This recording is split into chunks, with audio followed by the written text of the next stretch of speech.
Live show. Today is Friday. The month is that is June. 2 days to the end of the month. That means we're already 28 days after the month of June. Tomorrow and on Monday, when we shall be coming back for the first edition of the KOKOLIRIKO Live for that week. It means we shall be into a new month. But how prepared are you? And what exactly are you doing to make sure that also really the months are not being wasted? That means you should be asking yourself that question. And yesterday we did see also the preliminary results for the census of 2024 being released, where also really we saw our numbers rising. That is to about 45 million, and means also really there was an increase from the 34 million of people that was counted in 2014, representing an increase that is of 11.3 million. That's in the last 10 years. And these numbers also really includes, that is 708,061 refugees who were also really captured in this data here. And that means we cannot also really run away from the fact that they are with us. And that is the reason as to why Arua City will be joining the rest of the world to commemorate the World International Refugee Day. And this will be going at OPM.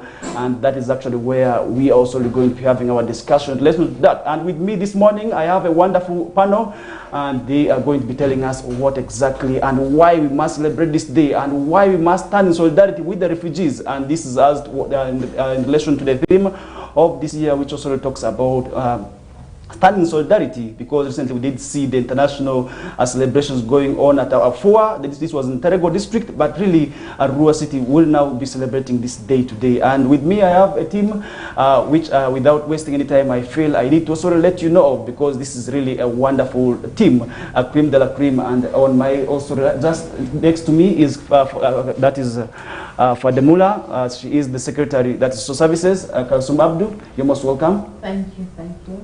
Yes, that is it. She is also already not alone. With me also still is Dorothy OGOLLA. She is the thematic lead in charge of migrations at VNG International. You're most welcome as well. Thank you very much. Thank you, dear. Yes, and lastly, on my far right is also really one person who has been very, very much known in this city for championing cleanliness. And he is none other than Charles ASIKU, the former mayor of the Arua municipality. Gentlemen, you're also most welcome as well. Good morning, viewers and listeners. It's a beautiful morning. I want to thank God for the gift of a new day, so that we proceed with our work that He has given us. Okay. And thank you to you for having me.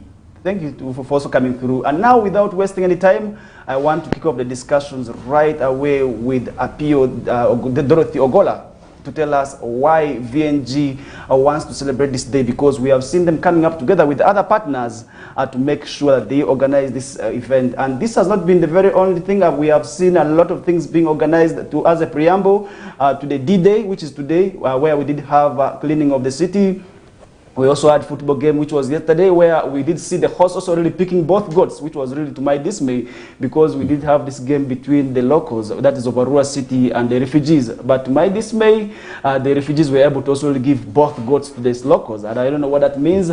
Dorothy is here. What lessons did you manage to pick during this process? I believe there were lessons that you managed to pick as we were organizing these activities that also really led us to the D-Day, which is today. Thank you. Thank you very much, host. Thank you, viewers. I'll just start by introducing the World Refugee Day. The World Refugee Day is commemorated every 20th of June of every year. And the purpose of this is to raise awareness of the plight of refugees, but also to celebrate their resilience. The refugees go through a lot. We need to celebrate their resilience. We need to celebrate their strength.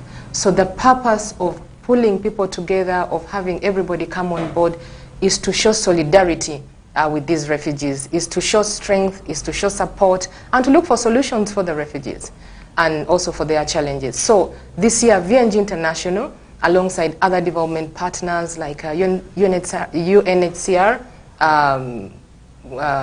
Restless Development, Care International, we had about 23 partners come on board to support Arua City to commemorate the World Refugee Day. And with that, we did sensitization, we created awareness, and we also go to share experiences of refugees through dialogues in the community. We go to share their, they told us the exact challenges, they told us how we can support them. We went to schools, we did awareness creation in schools where there is high population of refugees. For example, there is Springs, Primary School. We went to Queens and Kings. Actually, there, almost half of the population of the pupils is just refugee population. So went there to inform these children that the refugees are with us, they can stay with us here in harmony, and they can grow together, because there's a lot of conflict. Even the teachers raised the issues about the conflict among the children, about the Nuers, the Dinkas, the divisions within. But you know, these are issues of mental health. These are issues of social psycho support that is required. So this year we came together to create awareness through, we had radio talk shows. We are here on another show. Thank you very much for having us. And also we did plant trees. Now the background of the activities that we did is we wanted to demonstrate our solidarity. We wanted to demonstrate the support. We wanted to demonstrate that, you know, refugees, the high numbers, the challenges, the strain on the resources which the city has, the service points, the schools, the health centers, the water points, the markets, and generally even the city. On the streets, the strain on all those resources. We can come together and look for solutions to cater for the big number of refugees, but also to ensure that we are coexisting with them, and partners come and create the durable solutions, the resilience. You know, last year in 2023, December, Uganda made commitments during the Global Refugee Forum. And some of the commitments include building resilience, you know, a localizing of solutions, adaptable solutions for the refugees. What can Arua do in its context to support the refugees and also support the host community? How can we respond to the issues? How can we respond to the specific refugee challenges? So that is part of the localization agenda. Okay. Yes. So okay. I could say a lot about why we are celebrating this day. All right. The other thing that came out very strongly is that we need to respond to the challenges of climate change. And so we went to the schools. We went to Pokea Primary School, Aliba, Neo, I think, which other school did we go to? But we went to 5 schools and planted 1,000 trees. We engaged everybody in the city. The town clerk was there. The mayor was part of it. The RCC was part of it. The community, the local NGOs, the CBOs, everybody was part of it. We went out there and planted these trees. The schools gave a commitment. They said they're going to take care of these trees. They're going to use the environment clubs, you know, to sustain these trees, to ensure that these trees survive and restore in the environment. We cannot overstate the impact of the population on the environment. But on 24th, also on Monday, we came together and cleaned the city. I'm sure you saw these faces there. Everybody was there. West Nile TV was there as well.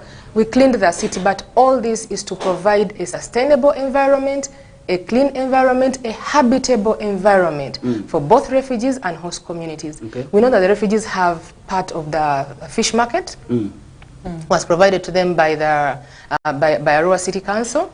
They are able to trade in that area, and so they need to keep this city clean.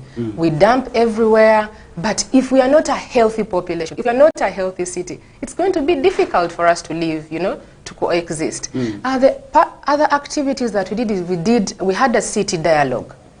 And in the city dialogue, this was sort of the epitome of all the dialogues. We had community dialogues in the cells that have high refugee numbers, but also we did have the refugees present to us the key issues that affect them. We wanted to know, how can partners respond? What can partners do? And they raised the issue of verification. It takes long for them to be verified. So how can you work with OPM, UNHCR and other partners, maybe Uganda Law Society, Uganda Human Rights Commission, and all the other people in the legal fraternity to support the children in schools get registered, but also to support the urban refugees at register. So for us, it's a big deal about urban refugees. We are talking about the people who have left the settlements and are coming in the urban areas. But what is it that can be done to support them to live in the urban areas? Because the reasons they left the urban settlements, there's limited food rationing recently by World Food Program. So there's not enough food, there's malnutrition. We have data from VNG that indicates that at least about 26% of urban refugee migrants are malnourished. Why? Because they don't have enough resources, they don't have enough money or enough income or even skills to be able to provide for themselves. Okay. But also you can imagine at least 1 in every 3 refugees you meet is not registered with OPM. So these are key issues. That brings me to a challenge of governance, and that is where Kasum Abdu becomes very, very much important. Looking at the recent survey conducted by VNG and other partners, that is to count the urban refugees, we had a projection of about 24,000 urban refugees. These are not in the settlements. Definitely, I believe this is also already having its own repercussions on the economy. As the city council, how overwhelmed are you by the challenges of also really making sure that the refugees live peacefully without also really challenges here and there? Because many times people have been complaining that the resources that we have are not enough. We have had this during the council sittings of different local governments. These issues come out that much as we are only counting 4 districts as refugee hosting, but really the impacts cut across. What can you say about the resources, the impact of these refugees on our resources? Thank you very much, moderator. I want to appreciate and thank the viewers. I want to thank all our partners' involvement. Because of Pan-Africanism, we know resources are not enough. It's a challenge, but we have to live with the dream of our president of Uganda. He has love for the neighboring countries, especially the refugees. And it is true that the challenges are there, like in health facilities, at schools, and in social areas like markets. As said before, we had challenges.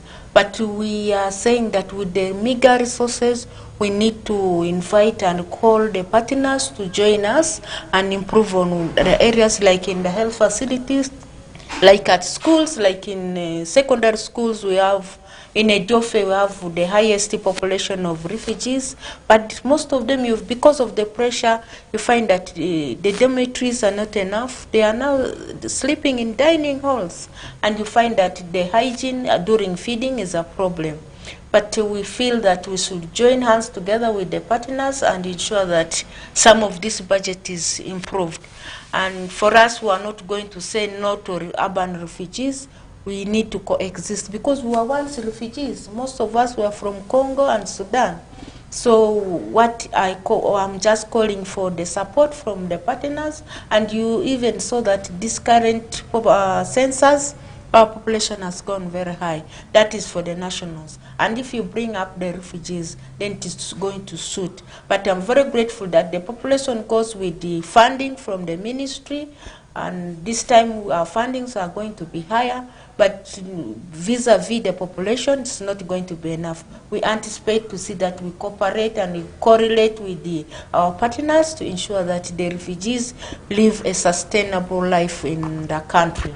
Because the repatriation is not bound to be soon, but we have to be prepared as a government and ensure that they collaborate, they coexist, and they get all the social services we are getting. And for us, we are calling for them. You find that most of them also, they go to financial institutions, like in clinics and the government institution is there for them. They can access services there. Much as during the dialogues, we had complaints that there's extortion of money, a lot of things are going on, but I want to tell them that they should also be very patriotic.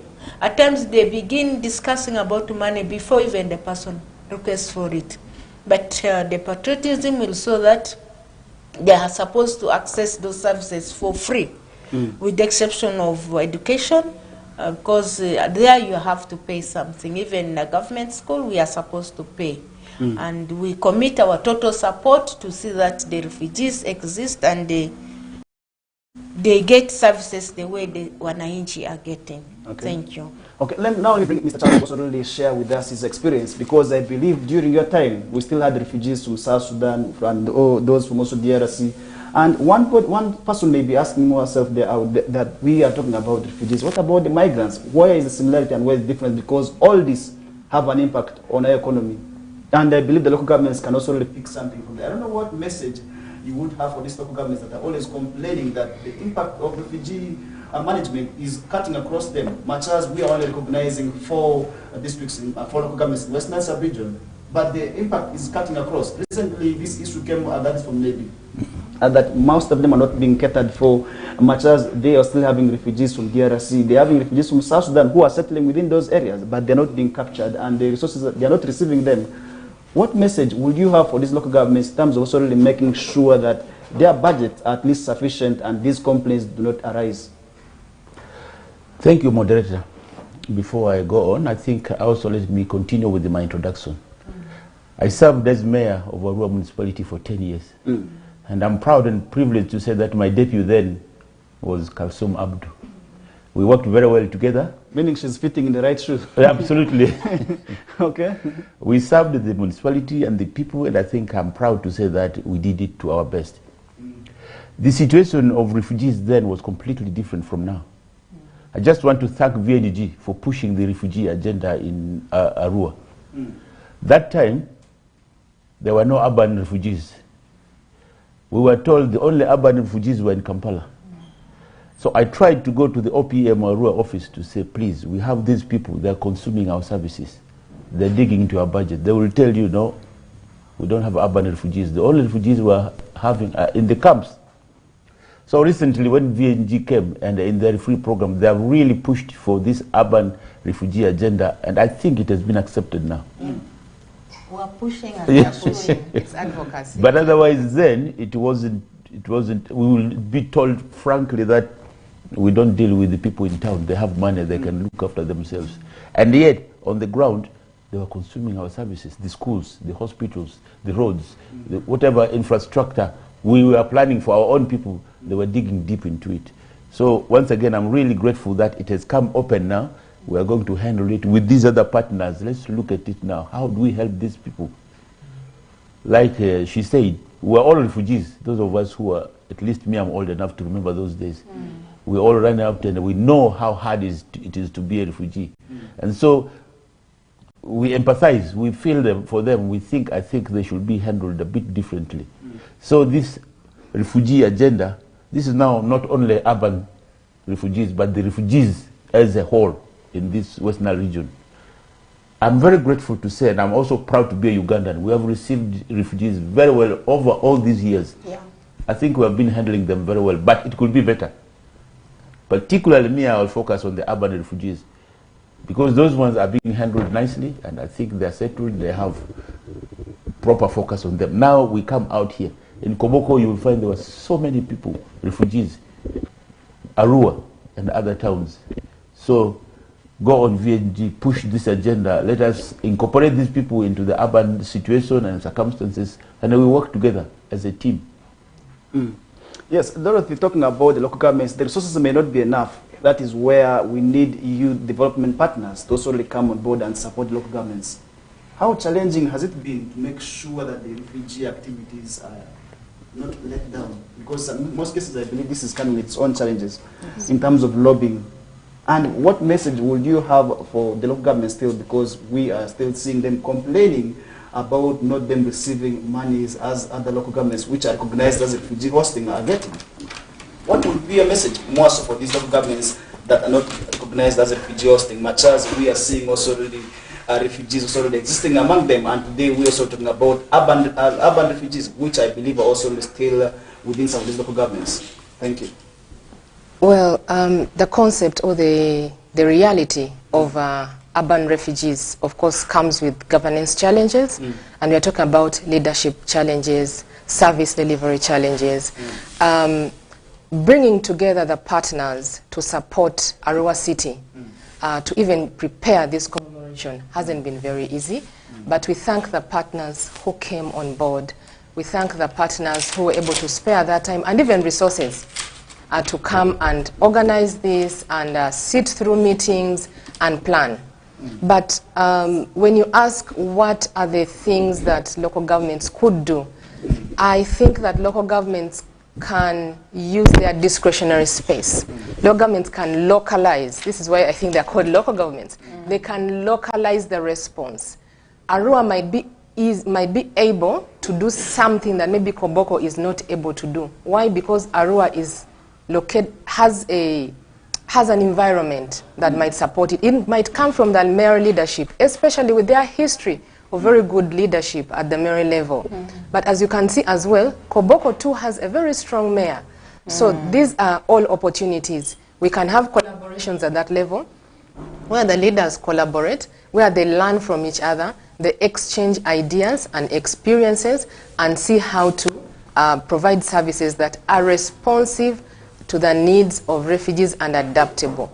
Which really means is that this is going to be an ever-changing strategy, I would say. This is going to be something that needs you to think on your feet.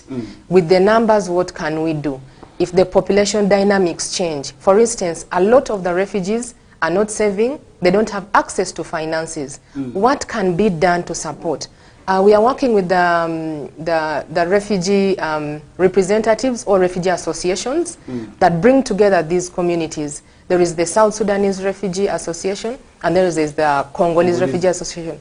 But recently, the latest has come is there is the Sudan, Khartoum, Sudan. They are also advocating for to be recognized. So we want to support these structures. And local governments can support these structures to, for instance, document them, note their numbers, understand their specific needs. Some refugees who are seeking livelihood opportunities are saying, even when I apply for a job, I don't get it because the government of Uganda policy, it is a policy issue basically. The government of Uganda policy does not, support you being hired as a local government worker. But Arua City has incorporated them into their TPC. They are represented in the TPC. They are represented in different committees. The Nutrition Committee has a refugee representative, but also the District Development Forum has refugee representatives. So there are very many adaptable ways of engaging them. VNG International is using an approach of topical champions. I'm glad to inform you that Mr. ASIKU over here is our topical champion. These are people who have over time accumulated experience, and they might be no longer in service to government, but they have served, they have experienced these challenges, so they bring on their experience, they bring on their approaches, they bring on ideas, and they guide and model and mentor the current leader. So that is another adaptable way that we can support the local governments. But the local governments, especially Arua City, can also deliberately pull the partners together. For instance, we can form working groups. If you look in the settlements, there are working groups, livelihood working groups, there are many technical working groups. We could also have such strategies within Arua City or other urban authorities, and generally in the West Nile region, to have these working groups that come together, think together, and even implement together. So this is where we are talking about collaborations, we're talking about synergies, experience sharings. It saves a lot of time for the local government, but also saves a lot of, the duplication, wastage of resources, implementation challenges here and there. Additionally, I would like to say that as VNG International, we believe in the numbers, in data. So we may not be the ones to do, for instance, the research, but the urban authorities can seek support from local partners to do additional research. This is the platform for lobby and advocacy. It is difficult to lobby without data. About numbers, I believe this could be coming with its own opportunities. Of course, What are these opportunities to the local governments, maybe from which my sister Kasum will be able to also pick from? Talking about the numbers. The advantage of, for instance, we now know that there are almost 24,000 refugees. Actually, there are 23,917 urban refugees in Arua City alone. And these are divided by cells, right? So the advantage of numbers is that it can be structured. You know the big number, the overall number, but you also know that within the cells and wards, how many do exist? What are the needs of which cell? So which cells have water, are strained at water points? What is happening in the market? Which cells have higher children population? Which cell has more women population? What do the urban youth refugees say? What are the needs of just the urban youth, And when they talk about livelihoods, for instance, you know exactly how to support which category or strata of that data. the urban refugees have insisted that, as much as training takes place, you're trained on tailoring, hairdressing, maybe let me say carpentry or any other skill, but this training does not cover all the way to the end. This training stops at giving you this. Are you given a startup kit? Are you helped register with Uganda Services Bureau? Does URA come and orient you on your duties as a refugee? By the way, in paying taxes, they need to pay taxes. So when these numbers are known, livelihoods opportunities come on, the city can benefit from getting income or from taxes from this, and then plan and implement better for a strengthening of social cohesion. Remember, this year we are talking about solidarity with refugees, we are talking about support, and we are talking about solutions. Okay, that brings me to Charles. Thank you. I want to understand what are those opportunities that you give me and give you back with also the good relationship between the refugees and host communities. What are those? Before I go to enumerate some of those things, I just wanted to say this. A population of 24,000 is not a small population. There are some town councils which are even smaller than this. So this is a big number that is impact on the services that we are giving to these people. And so let them also come in and give to us. But I'm very proud and also to say that I know of the South Sudanese Refugees Association. It's called what? Sura. Yes. And the Sudanese. They have come in to help a lot. They have improved the services in the Oli Health Center. They brought their modern machines that are really difficult to get. And the local government has benefited in that. So when they're with us, it's true, they should also come in and help, and we give, they also give. And this population impacts on climate. The other day I was involved in that exercise of tree planting. Let them also get into this habit of planting trees in where the areas they're staying, so that we can have fruits, we can have trees, we can have, trees are our friends. That could be one way they can give back to us. When they're living with us, you plant trees, you keep our environment clean. Okay. We have a problem sometimes. They are not there, but we used to have problems with diseases like cholera and other things. So when you are living with us, that's how you give back. Ensure that you have a clean environment. These cameras that are strewn all over the place, how can we take care of them? I give you and you give us. Together we can do something. Okay. Yeah. Yes, Honorable, definitely I believe that is talking about those opportunities of give me, I give you back. So many organizations are in Westland sub-region, particularly in Arua City, where we're seeing most of their head offices, because we have to realize that we have so many non-government organizations and civil society organizations which are all there to sort of support the refugees. Notable is BNG and also the other partners in there. How has the relationship been between you, Arua City Council, and also these organizations? How do you maybe start that relationship? No, I think we have a very good relationship with the partners who adhere to us, and there are others who subscribed to us already, like VNG. We have NRC, we have SAFOD, we have many of them. Like VNG has now ventured into getting the refugee population, which has influenced planning, and also it is a tool for us to lobby and advocate for support from partners, even like from UNSR, from OPM. At times at a bigger forum, when you talk about urban refugees, they refer to the numbers. What data do you have? But right now I'm very grateful to VNG that we already have the data which can help us in lobbying and advocate for more services. NRC is supporting us, even feeding at schools. Construction, they have constructed a classroom for impaired children at Arua Primary, and those are all interventions from partners. So we are doing very well with them, but I'm calling for more partners to come, and most of them come, they say they are rural-based. They don't really cooperate with us the way VNG and others are doing. But I want to encourage them to come openly, register with us, and we need to know their budget, what they're implementing, which will help us in avoiding duplicating of services, duplicating funds.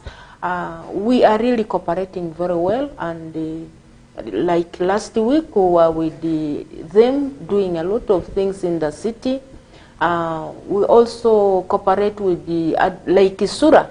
We are already in partnership with the Sura, with managing the One Youth Stop Center, and that one is basically for skilling the young people. And in that process, you find that the young people access it without discrimination, without payment, without anything. I think that is the way to go, and this is how we are supposed to collaborate. And the leadership also, the mayor is very welcoming, and the councillors, even the technocrats, they are very welcoming in guiding and giving them the direction. And for us, we look at more cooperation and interventions with them. Yeah. Dorothy, to you now, as we're just remaining with about 5 minutes to wind up with this hour, and we want to understand who exactly is going to be allowed at OPM, because I may be from Terego, I may be from Mariokolo, but I want to be part of this engagement. And I may not be a refugee, I may just be a maybe host community member, but I feel like I want to be with you today and also partner with you celebrating this day. Who exactly is allowed at OPM today? Is everybody allowed, or we have limitations of saying today you're not allowed to be here? You better stop there. Your line is at the roadside. You have to stop there. Who exactly is allowed? Now today is open. Even the activities we've had prior have been very open, including the football yesterday, which the host community won. That was a bit, on my part, I wanted the goat to be eaten by the other team, but that is what happened. They didn't utilize the opportunity of scoring fast. They did score fast, but it was a tough game. But that is also a demonstration of the resilience of the refugees. They gave Arua a hard time. They did give them a hard time. I was there. They gave them a hard time. But today's activity, today's commemoration is starting with a march past or parade. Everybody within the vicinity of Arua city, within the vicinity of Arua district, is encouraged to come. We have invited guests from Koboko, from Terego, from Maracha, from Kampala, all the refugee hosting communities, the cells where we have done the dialogues, as well as the schools are coming. Everybody is on board. I don't know where else you're going to be today, aside from the opium grounds. Come and experience the refugee culture. Come and listen to beautiful music. I've been practicing my Lingala dances. So there's Zande cultural dance going to happen today. The exhibitions, we provided a platform for the refugees to exhibit their skills, their talents. Some of them make crafts, some of them make beautiful kitenge wares. I hope to get one today. They're doing a lot of things to contribute to their livelihood. And this is what we are talking about. Let's come together and support each other. Let us really stand with them in solidarity. Come and create the awareness today. Come and plan. Come and see where does my organization fit. All development partners are invited. They are very welcome. All local partners, local development stakeholders are invited. Wesisomet, the West Nile, yes. Regional Civil Society Network. The Civil Society Network is invited. They are aware. We have been engaging them in all our activities. Please come and we make it a wonderful day. But especially keep it at the back of your mind that this is about solidarity, and together we can make things happen. Solidarity, Mr. Charles, often, most times these refugees have been complaining about discrimination in employment, in different sectors. What will be your message as we just with 2 minutes to wind up this hour? Really, that's a policy matter. But like she put earlier, local governments can do it differently. They can arrange and make sure that things are done differently. And in these matters of cooperation, I would like to call upon the refugee community that give respect to your hosts so that you stay together amicably. There are times where you find there are some disagreements over petty issues. But first, most important of all, if you are very respectful to each other, I think we shall exist together. Our focus is to make this world a better place to live in, whether for refugees or hosts. But let's live together amicably. Let's understand each other, and our life goes on. Okay. Now, to summarize the hour. Yeah, thank you very much. I want to take the opportunity to also welcome everybody to Opium Ground, and I want to encourage the citizens of this region to give support and love to the refugees. It is us to show love, and I'm grateful to say that the people of Arua are very lively and they like visitors more than their own. Okay. So I know the day is going to be very marvelous, and this is a day we are going to continue with. I want to encourage the partners that every 20th of June we must celebrate it, so that we have for the first time. That's why I want to move that we must celebrate it annually. Okay. To have impact on ground, to show solidarity, and to encourage the refugees to adhere to the laws and policies governing this country. Thank you. Dorothy, finally, you are leading this organization for the very first time. Ever since Arua became a city, we have never celebrated this day. Is it going to be the last one? I want that assurance as we summarize the discussions with a former speaker, a former deputy mayor, everybody. She has moved emotion that this should be an annual event, and we can rotate in terms of the lead organization in collaborating, but Arua is the constant. So I think that this is something that we look forward to continue. And we can even continue the other sub-activities, the tree planting, the cleaning, the dialogues. It's very critical for us to continue engaging the communities. I can inform you that the activities we did were just launching what is yet to continue. So we are counting on Arua's leadership to mobilize us, to bring us together for us to continue this. So we need all these things to build up the voice and to lobby and advocate for the recognition of urban refugees in the country. Well, that is Dorothy Ogolla. She has explained that this is just the first time, but it's not going to be the last one. And I hope it also really does stand like that, because the motion was already moved to also really make this activity be celebrated annually. And that is where we are going to be taking a short commercial break with. And my name is Farish Majid. Stay tuned as we continue with the discussions. And later on, we are still going to be joined by Tenny Rogers, and he is a legal officer with Uganda Law Society. And we are going to be doing discussions in relation to the law, because we want to understand that also really much as they're here, we always say they must respect our laws. What are those laws? Stay tuned as we bounce back shortly. That's good.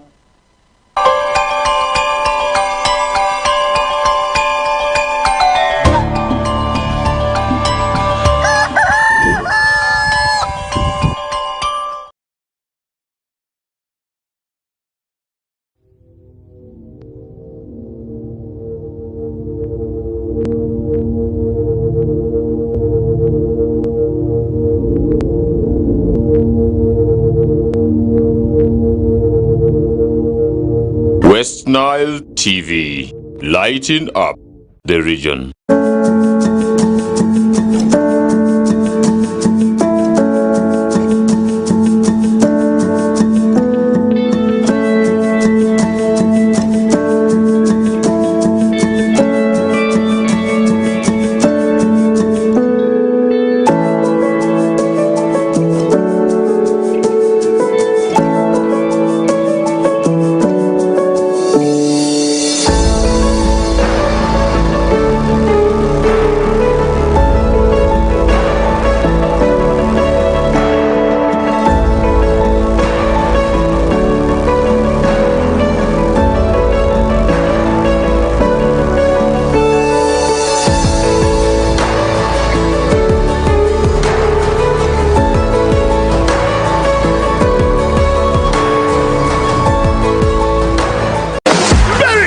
Mbappe, Cristiano Ronaldo, Harry Kane, Sané, Griezmann, Lewandowski, and many more.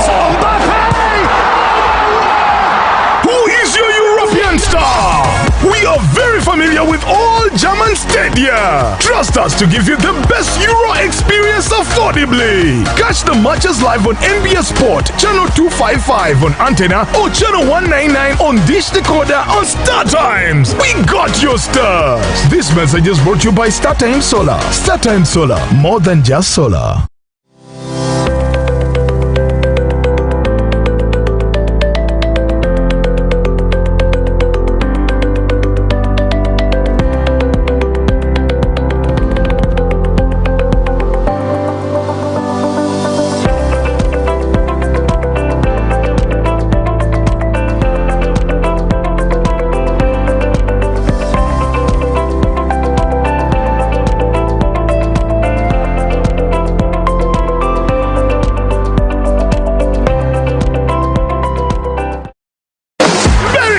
Mbappe, Cristiano Ronaldo, Harry Kane, Sané, Griezmann, Lewandowski, and many more. Mbappe! Star. We are very familiar with all German stadia. Trust us to give you the best Euro experience affordably. Catch the matches live on NBS Sport, channel 255 on antenna or channel 199 on Dish Decoder on Star Times. We got your stars. This message is brought to you by Star Times Solar. Star Times Solar, more than just solar.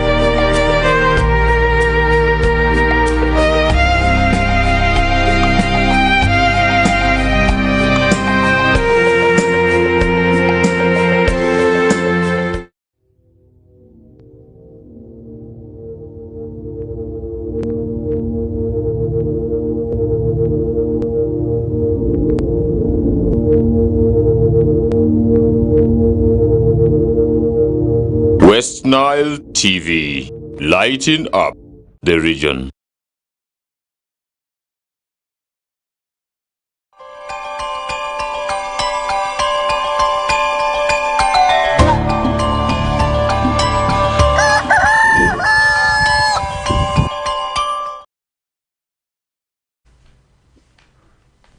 Alright, this is still KOKOLIRIKO live show on West Nile TV, channel 477 on Star Times and online across all our socials, and we are still discussing the relevance of celebrating the Refugee Day, because the initial celebration did go on. That was on 20th of this month, and we are seeing Arua City now doing this today. I don't know why that is the case, and really they will be telling us still, but now we want to talk about law, because most of the times people have been complaining about discrimination, and that is where we have now joined by a law enforcement officer to tell us more into that. And you're most welcome, gentlemen, as the new the person joining us on the panel. You're most welcome. Thank you. Maybe you tell the viewer who exactly you are, so that also they get to understand you, because I believe it is only you who can best introduce yourself. Good morning, viewers.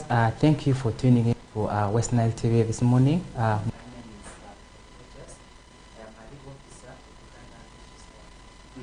Some people might be hearing about Uganda Law Society for the first time.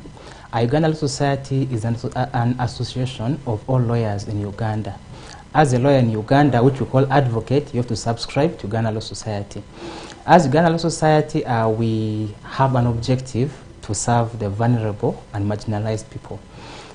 In our objective, in our category of the marginalized people, we come up, the refugees fall in that category. That's why we're here today, to serve them, and also our nationals, we have not forgotten them, we serve them as well. You know, talking about the laws, most times these refugees feel very bad. They say when we go to certain places, we're not being given that priority. People underlook us. What can you say about the discriminations in the different sectors? In Uganda, our laws in Uganda do not permit discrimination. Uganda is a signatory to so many international instruments. As Uganda, we have an act for the refugees. We have the Refugee Act, which is of 2006. This act gives refugees so many privileges: right to work, right to education, access to health services. It also permits refugees to get travel documents. They can process documents. So in all of these, refugees and the Ugandans are given equal opportunity. Okay. Now that brings me to Honorable Kasum. Most of the times we have seen our refugee brothers. I don't want to call them refugees. I want to call them our brothers from South Sudan or our brothers from DRC. Most of the times we have seen them complaining and raising concern about trade. And this is also in relation to the fish trade. And recently we did see them also really storming and also protesting. I don't know what measures you have been put as also as the city council to make sure that such issues not arise, because these are our brothers, much as they are coming from those countries. We do not want to call them refugees, but want to call them our brothers, because at one time we were in these countries. And while growing up, by the way, one of those stories that my grandmother kept on lamenting is how difficult life was in refuge. And that is one thing I will always remember her for. Definitely it means we are still together with them, and we cannot run away from the fact that we are the same people. But most of the times we have been seeing these people complaining. What can you say about also the discriminations in line to the taxation also in the... I thank you very much. I think calling them our brothers is a way to go. Because if you follow our history, I myself, I come from Bari, that is Sudan. So the policies in the market, in the fish market, I think the confusion there is just demand for work. You find that people look at the fish market as the only sole venture. Because they are supporting our women, they bring the fish in bulk, they come and give it here, the women sell in retail, and the end everyone goes back with food. I think this one has been sorted. I want to thank the office of the RCC, I want to thank the office of the town clerk and my mayor. They intervened and everything is at par. Everyone is happy. If you go right now, all the fish markets, the other one in Lobida market, the other one in the main market, they are all functional and everybody is happy. Okay. As far as taxation is concerned, I think there's been intervention. Things are already going according to the policies of the Market Act. Okay. Thank you. That is where we second those. I don't know how Uganda law said still. I will still come back to you. What are those strategies that also really, in terms of also really making sure that we do not also really practice our laws discriminatively? Because most of the times this has actually been the challenge. As Uganda Law Society, we have... And maybe somebody may be asking, is Uganda Law Society for everybody or it is only for Ugandans? Because now we are seeing it being called Uganda Law Society. If I'm a Sudani and I need help from there, is it possible? Yes. Uganda Law Society, we serve both the Ugandans and our brothers. Let us call them our brothers. We offer so many services to these people. One of the services that we offer them is issues to do with the legal identity and legal stay.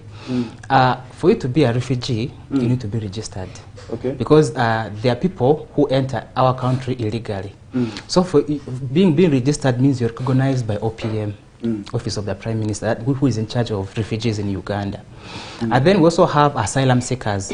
When refugees come into a country, the first status they get are asylum seekers. So after asylum if you're an asylum seeker, if you qualify, then OPM can register you as a refugee.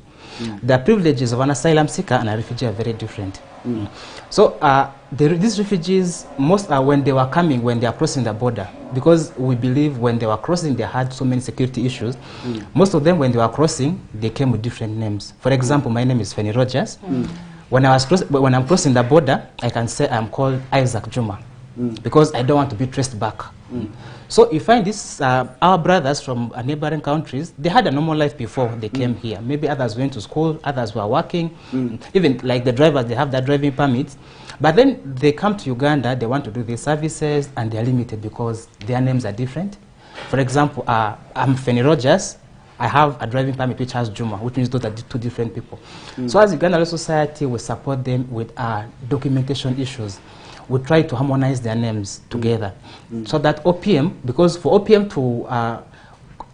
to verify their names, they need a document called either statutory declaration, where you're clarifying the details or errors in your name, or you need a deed poll when you're changing your names. So as Uganda Law Society, we provide these services to the refugees, and we have received funding from DRC, NRC, and other partners to support these refugees, and these services are for free for the refugees. And then we also support the refugees on issues of housing, land, and property rights. As they come here, like now for the urbans, in the settlement, they are given land pieces of land, but in the urban, they're on their own. So they need to come. They need to come and look for their land. They're going to meet landlords, and they're going to meet different people. Maybe like they also want to farm. They're going to meet landlords who want to give them houses and farming land. So what we do is we help them with the documentation, so that they can have agreements to have these tenancies. Yes. You know, talking about land, one of the things that is rising is that the refugees are buying land in Uganda. And actually, one of the areas where I come from, that is Asuru, that's within also Ivory Division, you'll be able to realize that the land there is said that the price has now increased, given the fact that refugees from South Sudan and DRC are buying this land. And we have also seen sometimes this also having conflicts, because sometimes one piece of land can be sold more than 3 people. That issue has already been there. As Uganda Law Society, what can you say about these agreements that in relation to land purchase? I want to clarify that according to the laws of Uganda, that is the Land Act, the refugees are not supposed to buy land. Which, when I talk about land, buying land is permanently owning land. However, what they can do is they can get leases on land. When you get a purchase, which means the land is permanent mine, my children will come and inherit it, my grandchildren, and all of that. But when you get a lease is given for a specific period. Maybe I can have the land for 10 years, or for 49 years, or for 99 years. When that period expires, the land goes back to the original owners. So refugees are not supposed to buy land, they're supposed to be leased land. Yes. What about these ones now who have already entered those transactions? Those transactions, those are, according to the laws of Uganda, those are illegal transactions. They're not supposed to get land title. Okay, land titles, yes. They can get lease titles, but not for the purchase of land. Yes. Now that brings me to Dorothy. Definitely you have been interacting with these refugees very many times, and you will still continue interacting with them. What message would you have for these refugees who have moved away from where they are, where they were supposed to initially be? Those are the camps, and now these urban centers where the life may not be able to be easy, and they have entered themselves also into transactions of land and also the other businesses here and there. Maybe what message would you have for them so that sorry they have themselves protected in terms of those dubious activities that they may also enter themselves into? My message to the refugees will be very small, but maybe more to partners. The issue here, I think, we see clearly is lack of information. Is that if a refugee knew that if I spent my hard-earned money to buy land, which is illegal, I shouldn't be owning land, but rather I can get land leased to me, that is a different case. So the refugees, as much as the partners need to create more awareness, you know, if you purchase a piece of land and then it's taken away from you, you are taken back many years because you have invested a lot of money, a lot of effort, and this can turn into, you know, violence, this can turn into mental health issues, this can turn into, you know, what refugees need to try and do is familiarize themselves with the law. Try as much as possible to obtain the legal support that's available. The organizations that are providing this are providing it for free. They have received the funding to do it for free, and therefore we should take opportunity and take the chance and say, since it is now, because we know that donor money does not last forever. So there will come a time where these projects are phased out, but they can benefit from that more. And I think this is just a call out to especially the refugee associations, Sura and Kora. They need to maybe provide a desk at their offices where refugees can come and seek some legal guidance and then be referred. You know? So referral is going to be very critical in this, where if I have an issue, we can just list them down and say, land issue, NRC. Another property type, this type of agreement here. You know, documentation, Uganda Law Society, this, that, right? So I think we need to really strengthen our reference system for the refugees, on the part of the NGOs. I think that's where we need to put. Talking about today's celebrations, I believe there is more that is going to be done. And we are also really seeing Uganda Law Society as a partner on this day. Yes. Are we having a table for them where those refugees who need legal help will be able to access this information at no cost?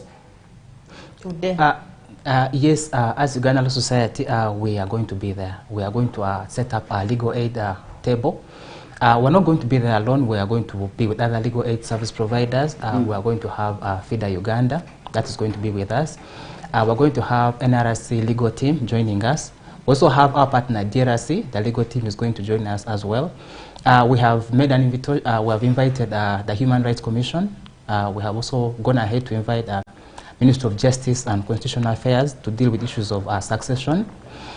We have also invited Uganda Registration Service Bureau, that is in charge of business registration and other companies and all of that.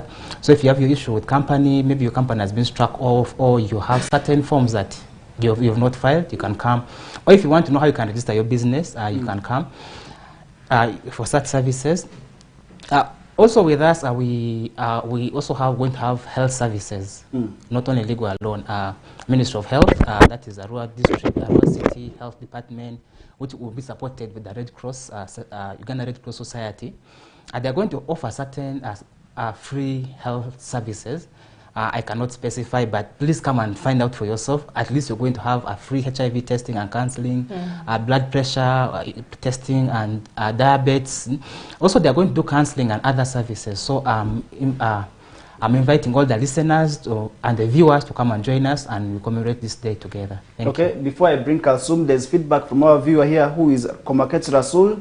He says, thanks for recognizing World Refugee Day in our region, and that goes to all of you. And now I will also really be bringing now Honorable Kalsum back on this discussion. We want to see how can we protect the rights of these refugees, and as a rural city, what have you been doing to ensure that the rights of each and every person, irrespective of maybe as a local or as a refugee, is protected? I think that's why we gave room to our partners, especially Uganda Law Society, to operate freely and interact with them. And we don't have interference. And once they have those challenges, even the LCs are there, the VHTs are there for health-related issues, they have the referral pathway. And if it is illegal cases, we refer them to Uganda Law Society, because we know that's where the NGOs, our partners, have subscribed to offer free services for them.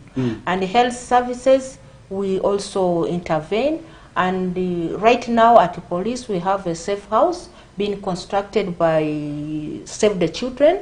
I think that one is for everybody, because once they come with a lot of torture, that house will serve and help them. Even at the court we also have a safe house, and those are all to cater for their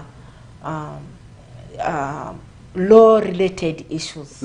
And as a city, we are continuing and want to commit and pledge that we shall always refer them for cases which are beyond us to the law societies and Uganda, the existing courts in the city. Okay. Yeah. Now, still on to you, the refugees are still having their advantages. We have seen this clearly reflected during the release of results. Most times when results are being released, we get to realize that the first 3 are always refugees, the first 5 are always refugees, be it in a private or government school.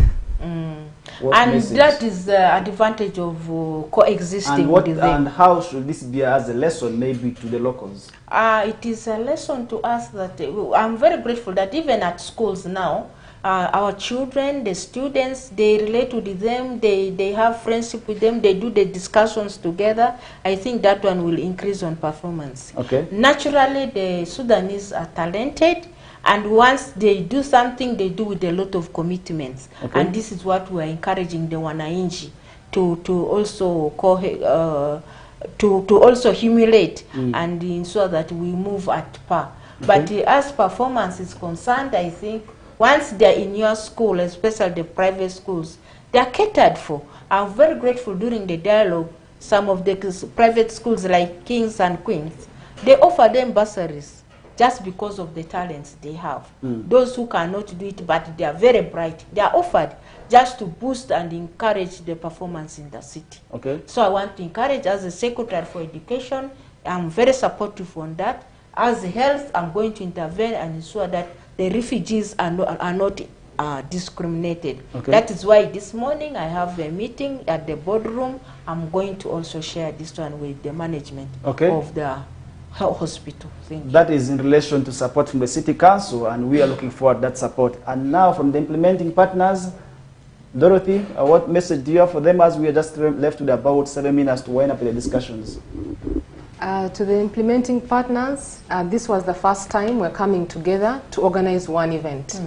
And I think that it has spoken a lot about our aspirations. I can tell you that in terms of migration and displacement or refugee migration management for VNG, we have seen that everything we do, partners are doing a little bit of it, which means that we are all going in the same direction. We're just doing it at different times, but we all aspire to do the same thing for the city or for the host communities.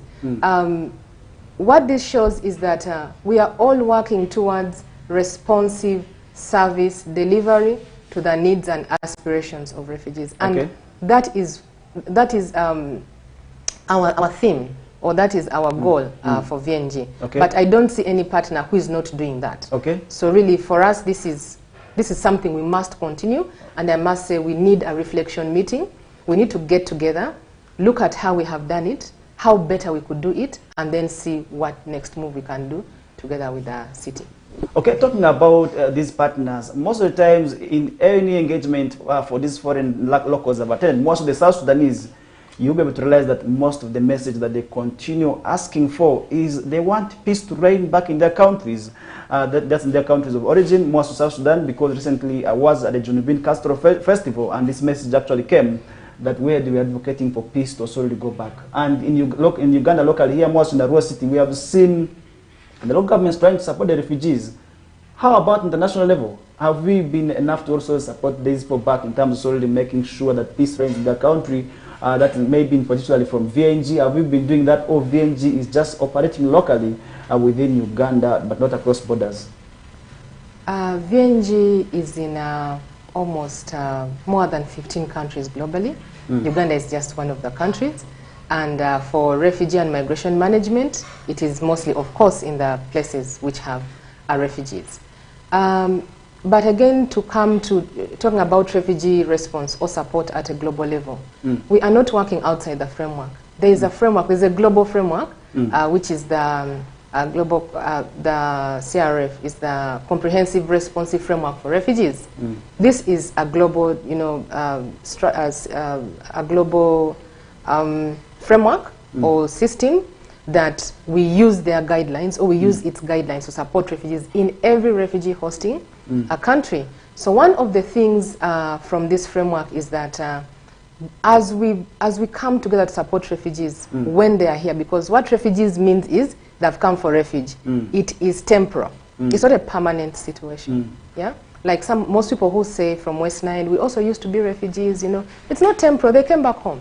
So what this framework advocates for also is that there will be repatriation back home. Go back to the country of origin. But they need to go back to the country of origin when there is peace. But in the meantime, they need to acquire the skills, they need to acquire capacity, they need to have a normal life. So what we can do now is prepare the ground for them to go back home. And this is why we have, you know, all these global peace, should I call them conferences or discussions going on. We have UN Peace and Security. We have all the global frameworks working side by side to support refugees to go back home, because this is not supposed to be a permanent situation. So yes, there are systems and structures in place to support that. And Uganda is just, in the meantime, supporting them to be here as we support them or prepare them to go back home. Yes, Mr. Rogers, as the Uganda Law Society, I believe there are so many interventions that you have been carrying out to make sure peace returns back. What are those, and how far with those the preparations to make sure that the conflicting parties way back in these post countries already have peace, so that their locals who are here as refugees can also really maybe get to go back? As the Uganda Law Society, we have done so many initiatives to incorporate the refugees into our society and to share our experience with them. For example, we have been operating in a settlement since 2018. In our services, we train these refugees with legal issues. For example, we have the paralegals. What about the top leadership? Because we want to understand at foreign level, at the international level now, what are those strides that you have been carrying out to make sure those maybe conflicting parties really get to sit maybe down and make sure that peace reigns, so that these refugees who are here can be able to go back? As Uganda Law Society, we do not discuss issues for the parliament, but we make recommendations. Uganda Law Society has written so many papers to advise and support parliament on issues of refugee. That's why one of the most areas that we have focused on is the issues of refugees, providing services to the refugees. Previously, we used to do them in settlements, and then now we have come to the urban centers so that we can provide them with the same services.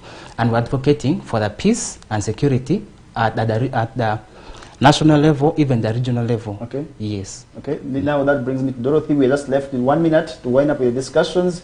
Your final words, and I will also really expect all of you to use in less than 30 seconds to also really have your final say as we are expecting, because I may also move to OPM ground while carrying chili in my pocket, and you know what that means. If somebody says I'm going to come with the piripiri in their pocket, are we expecting something at the end of the day? That's an interesting one. Yes, we shall have refreshments there at OPM grounds today, because our activities are going to be a lot very physical, but also what we want to do today is to come and experience together, come and exchange ideas, come and learn, come and get opportunities for collaboration. I think that is on top of the list for us today. Okay. So when we talk about Pili Pili, I think we are going to have to go back to the football teams that did win yesterday. But yes, we'll have refreshments, we'll have a good time today. So okay. Please. Honorable, what are we expecting from city side? City side, my staffs are all set, in the political wing are all there. We're going to be together to share our experience and have the feeling of being together with the partners, our brothers and sisters from South Sudan and any other country here. We're going to share with them and enjoy and have a permanent relationship with them. Thank you. All right, finally, Rogers, your final words? I want to invite all the viewers to join us for this commemoration. It's the first of its kind. We're going to make a landmark. So come, let's make history together. That's what I can tell them today. That's good. All right, dear viewer, I think I wouldn't wish to make any additions or any minors, because I may at the end of the day dilute what these people have already said. And I hope you, as the viewer, you had the wonderful of your time, right from the time we began until this hour of the morning, where we are now coming to the end of this discussion. But my humble appeal to you who is within Arua City, you could be in Maracha, you could be watching us from Terego, but you could also be as well interested in being part of this activity. You're most welcome. And OPM Grounds is actually where we look forward to also really having you, because definitely the West Nile TV team is also going to be on ground, and that is also really where we are going to be celebrating this day together with our brothers from South Sudan, our brothers from DRC. And I really want to wish each and everybody a happy Refugee Day. And that brings us to the end of discussions, but we are still continuing with more other topics. And my name is Farish Majid. Stay tuned.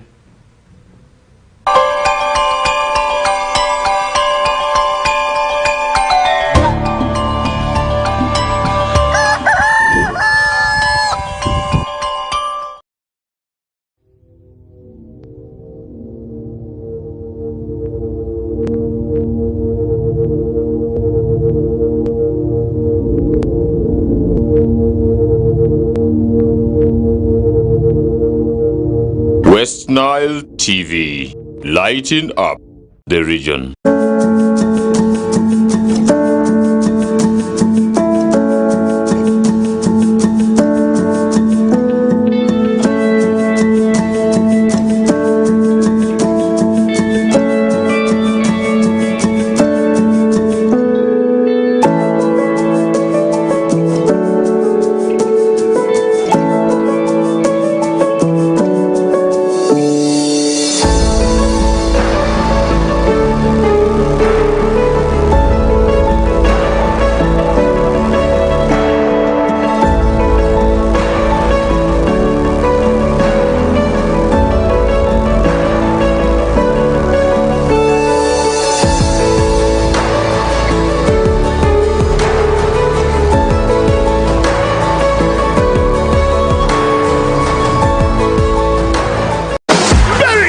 Mbappe, Cristiano Ronaldo, Harry Kane, Sané, Griezmann, Lewandowski, and many more.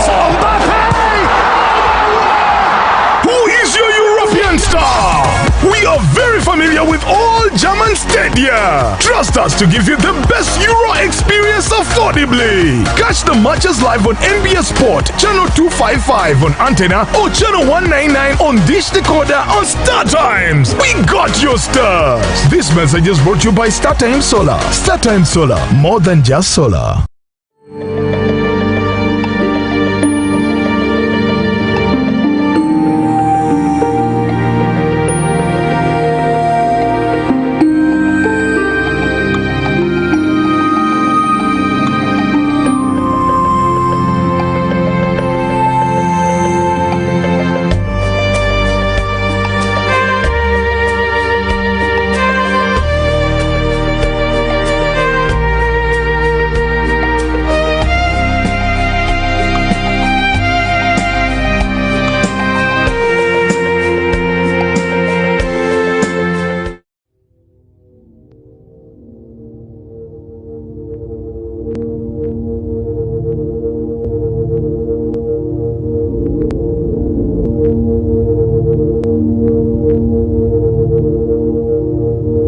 West Nile TV, lighting up the region.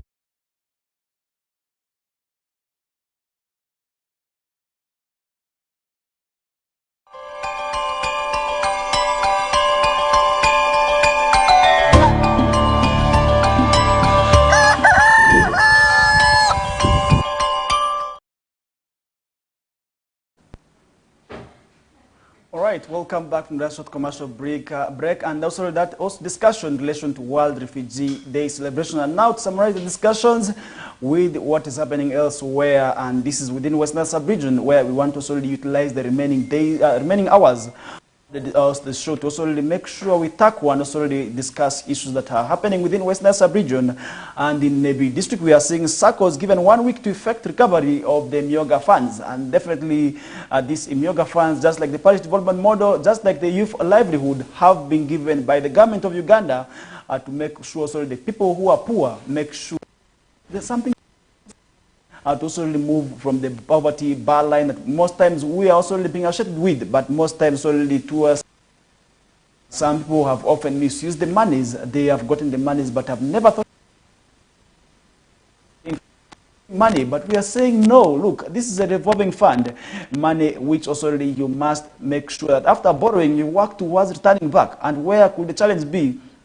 And I really want to say financial literacy is actually where the challenge could be coming from, because most times people think this money is just for them to be eaten, and which may not also really be the same case here. And now Office of the President has given 1 week ultimatum to SACCOs, that is in the municipality, to effect recovery of funds dispersed, that is different groups that are also really currently benefiting from the Myoga funds also really in there, because some people have already received the money, but they have never thought of refunding back this money.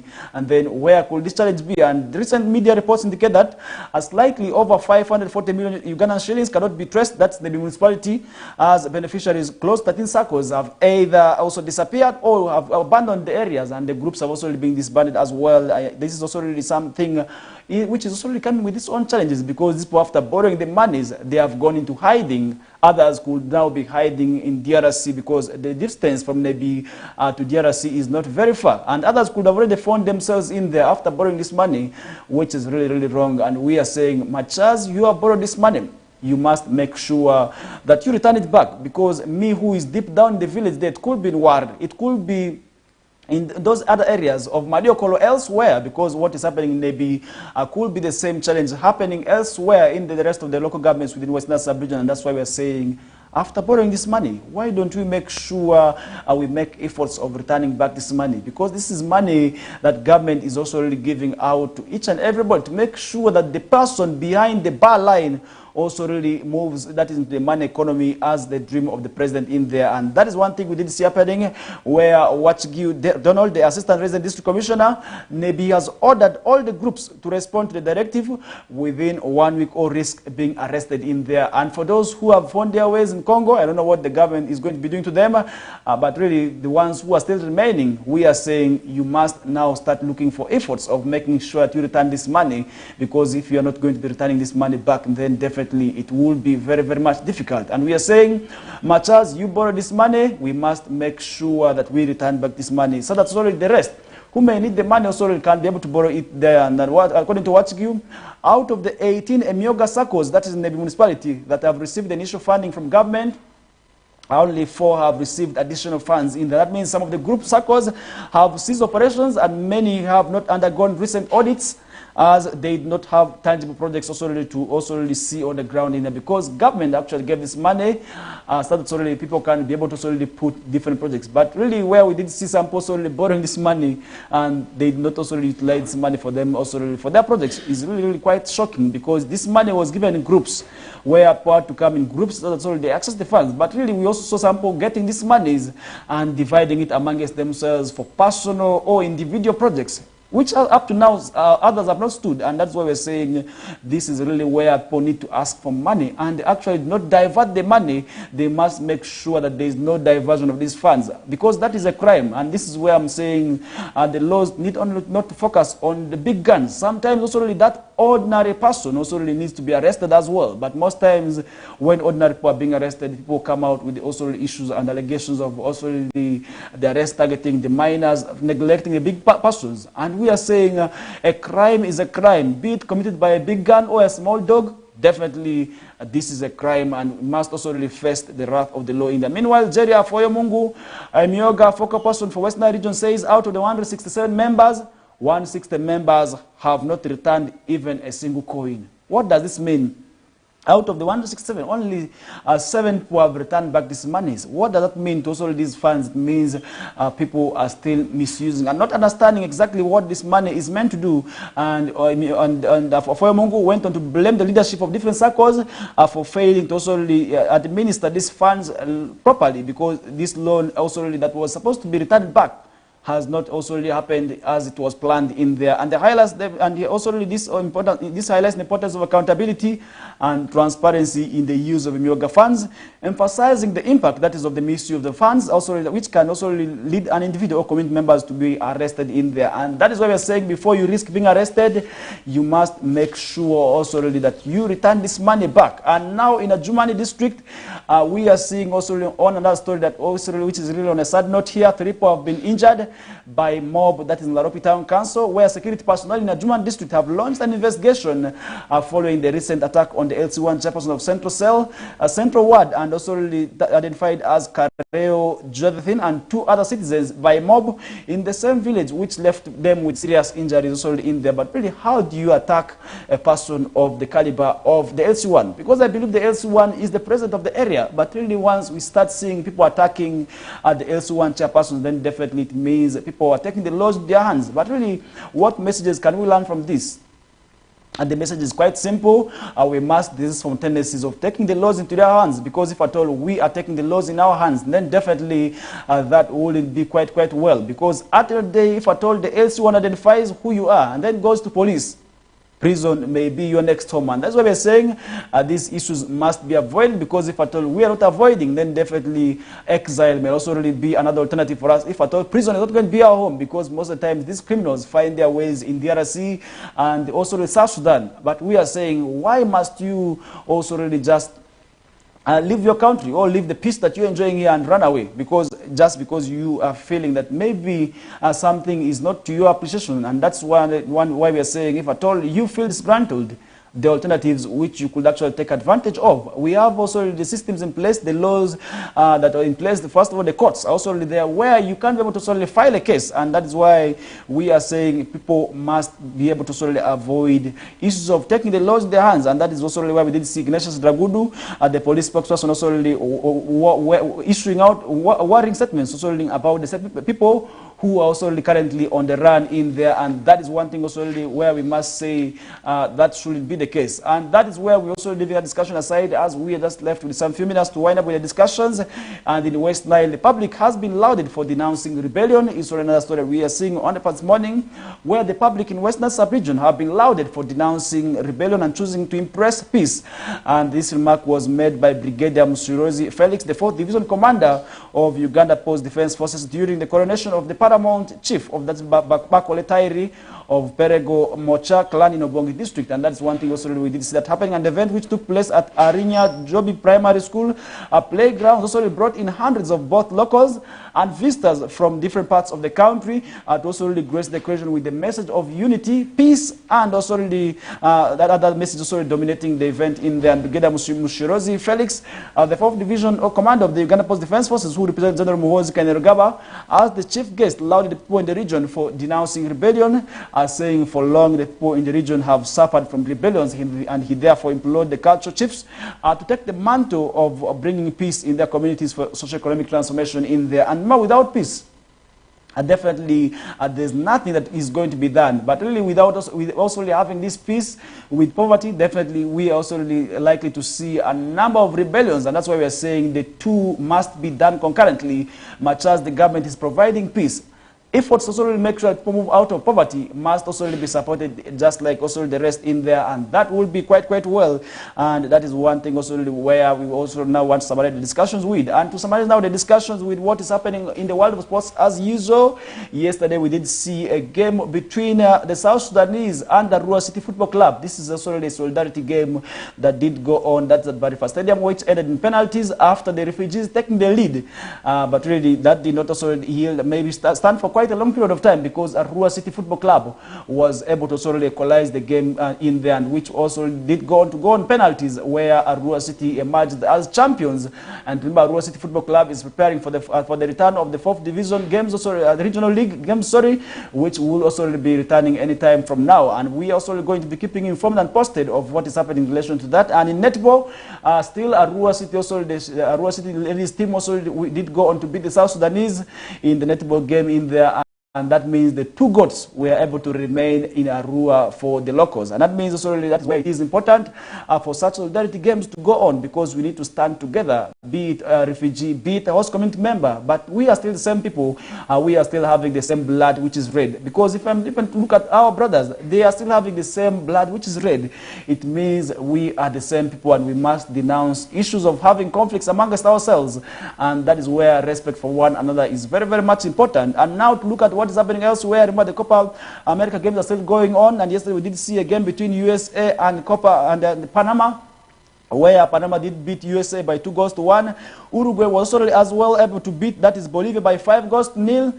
And those are some of the games that we did see happening yesterday. And more details in relation to what's happening in the world of sports, I will be here in the same studio already with Owen Zaga, together with Linda Suzy from 2 to 3 p.m. And that is where they will be giving that comprehensive and detailed analysis of what is happening in the world of sports. And today, it being a Friday, that brings us to the end of today's discussion. And we shall be bouncing back again on Monday, where also we look forward to also keeping you posted and informed of what is happening across the different places within the country and also the world in there. Because as West Nile TV KOKOLIRIKO live show, we are mandated to also keep you informed and educated and also entertained as well. And that is where we come to the end of today's discussions. I step out, leaving the newsroom. That is for Mukulia Lawrence to solely come through. And Sydney.